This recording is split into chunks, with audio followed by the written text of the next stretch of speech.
चीन 70 सालों से ताइवान को कब्जाने की फिराक में है। कई बार कोशिश भी कर चुका है, लेकिन नाकामी ही हाथ लगी है। एक बार फिर चीन साजिश में जुटा है। जल से लेकर जमीन तक जबरदस्त तैयारी कर रहा है। खासकर समंदर में अपनी ताकत बढ़ा रहा है, क्योंकि चीन को पता है कि ताइवान के पीछे अमेरिका चट्टान की तरह खड़ा है। फिर भी चीन की तैयारियों को देखकर विध्वंसक सवाल उठ रहे हैं।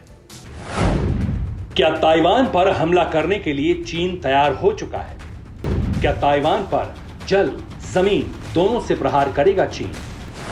क्या चीन अपने दुश्मन ताइवान के लिए विनाशकारी बन चुका है? चीन और ताइवान के रिश्तों में तल्खी के बीच आशंकाओं में लिपटे ये सवाल यूं ही नहीं उठ रहे। यूं ही नहीं ड्रैगन के विध्वंसक प्लान की भविष्यवाणी की जा रही है। इसकी वजह है शी जिनपिंग की जहरीली साजिश। बीजिंग का विस्तारवादी बादशाह ताइवान को कब्जाने के लिए सबसे घातक प्लान पर लगातार आगे बढ़ रहा है। विशेषज्ञ बताते हैं कि चीन की नौसेना अपनी शक्ति में इस कदर इजाफा कर रही है कि वो एक ही झटके में ताइवान पर कब्जा कर ले।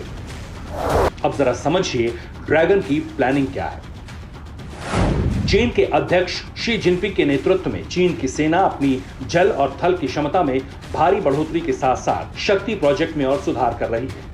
पीएलए नेवी ने पहले ही 40,000 टन के टाइप 075 लैंडिंग हेलीकॉप्टर डॉग जहाजों को अपने बेड़े में शामिल कर लिया है।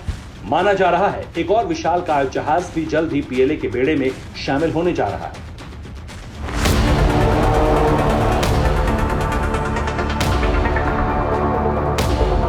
टाइप 05 एक फ्लैट टॉप पोत है जो कई हेलीकॉप्टर्स को ले जाने में सक्षम है। साथ ही इसमें विमानों के टेक ऑफ करने और लैंड करने की भी जगह होती है और ऐसे हथियारों को ऑपरेट करने की क्षमता भी जो पानी और जमीन दोनों जगह से मार करने में सक्षम है।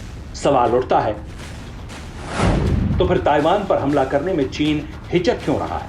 क्यों इतनी कोशिशों के बावजूद चीन ताइवान को नहीं कब्जा पा रहा?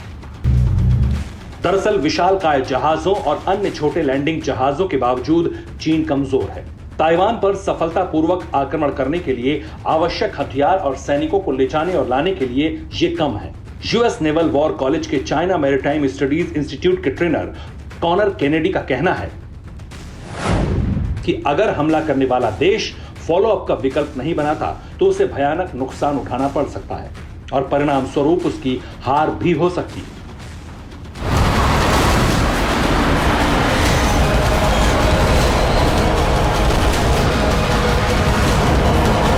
अब चीन इसी पर ध्यान दे रहा है। चीन ताइवान तक अपनी सेना को जलमार्ग से पहुंचाने और सेना को बैकअप पावर देने के लिए भी काफी तेजी से तैयारी कर रहा है। अमेरिकी रक्षा विभाग की 2020 की चीन सैन्य शक्ति रिपोर्ट में जिक्र किया गया है कि चीन की सेना ऐसे विकल्पों पर ध्यान दे रही है जिससे जमीन और पानी दोनों जगहों से लड़ा जा सके। जानकारों की माने तो अपने लड़ाकू जहाजों तक सुविधाएं पहुंचाने के लिए चीन अपने व्यापारिक जहाजों का भी इस्तेमाल कर सकता है। दूसरी बात यह है कि चीन ने अपने व्यापारिक जहाजों का निर्माण भी लड़ाकू जहाजों की तरह ही किया हुआ है।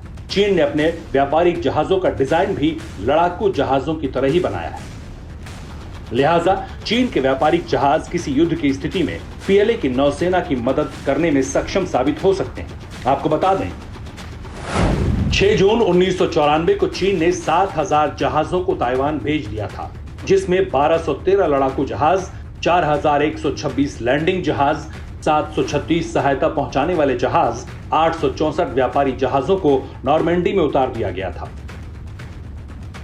लेकिन अब स्थिति बदल गई है और अब इतनी बड़ी तादाद में लड़ाकू जहाजों को भेजना काफी खतरनाक साबित हो सकता है, क्योंकि अब ताइवान खुद भी शक्तिशाली है और दूसरा उसके पीछे अमेरिका और जापान भी चट्टान की तरह खड़े हैं। ऐसे में चीन अगर ताइवान पर हमला करने में जल्दबाजी करता है तो न सिर्फ वो बुरी तरह हारेगा बल्कि उसकी नौसेना बर्बाद हो जाएगी। ताइवान को कब्जाने की उसकी मंशा धरी की धरी रह जाएगी। इसलिए चीन ताइवान पर हमला करने में अभी हिचक रहा है। चीन फिलहाल अपनी तैयारी को और ज्यादा पुख्ता कर रहा है। Bureau report, TV9 Bharatvarsh. फिक्र आपकी, सोमवार से शुक्रवार रात 9 बजे सिर्फ TV9 भारतवर्ष पर।